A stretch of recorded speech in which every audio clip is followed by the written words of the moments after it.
Sinunog ng National Meat Inspection Services sa NMIS 12 at Veterinary Office ng Coronadal ang 82 kilograms na mga karneng baboy na kanilang nakumpiska sa ilang mga stall owners sa Barangay Concepcion sa lungsod kahapon ng madaling araw. Layo nito na hindi na mapakinabangan o muling maibenta. Ito ay matapos mapatunayan ang mga nakumpiskang karne ay hindi pinakatay sa slaughterhouse. Pinunari ng NMIS 12 sa pangunguna ng team leader nilang si Renen Parbillo ang paggamit ng mga meat vendor ng illegal na dilaw na bumbilya.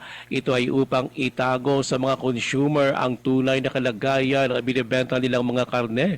Pinadalahan na naman ng NMIS 12 ang publiko na maging mapanuri sa mga binibiling karne para hindi makompromiso ang kanilang kalusugan.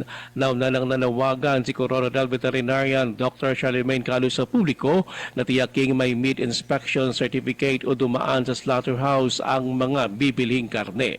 Ruel Osano, NDBC, Bida Balita.